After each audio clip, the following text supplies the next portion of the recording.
Now being joined on the phone by the man who shot the extraordinary video of the moment of the explosion that we saw earlier, Steve Silva. He's a web producer for the Boston Globe. Steve Silva, a quite extraordinary video. As you were taking it, what was going through your mind?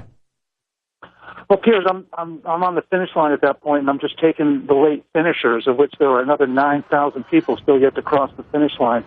And that's the time you get all the charity runners and just people having a fun time. And I'm just there waiting to see somebody do a cartwheel or do some push-ups on the finish line, something fun for the video. And right at 2:50 p.m., just as I'm shooting straight on, off to the right-hand side of me on Boylston, right at the corner of Exeter and Boylston, was this loud thud explosion, and you just saw the smoke shoot straight up in the air. So for a split second, maybe you thought, oh, is this some type of a cannon, like celebrating one of the elite runners, or, you know, the Hoyt coming across, a famous sun team, something like that. But you know, it was something, and as a few of us started running toward it, we heard the second explosion probably within 15 seconds later, another block up the street on the corner of Boylston and Fairfield Street.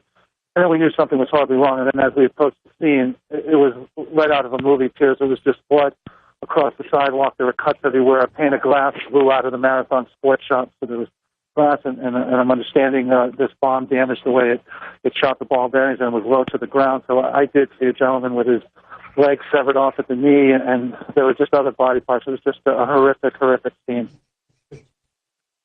And Steve, you've obviously covered many events like this in your time, nothing as horrific as this.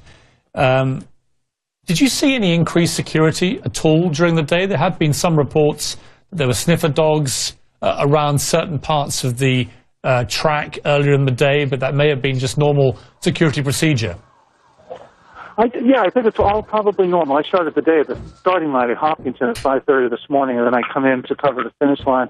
But I had my credential. I was out there on the finish line, and everything was going along fine. It was no different than any other year. The petitions were up between the spectators and the course, and trying to keep the finish line clear for the runners. There was a police presence everywhere. We had the governor in the stands. The police commissioner was in the stands right across from where the explosion took place. Probably they were sitting there an hour before, so this probably happened about an hour after they did. But no, I didn't see anything unusual in terms of police presence or security.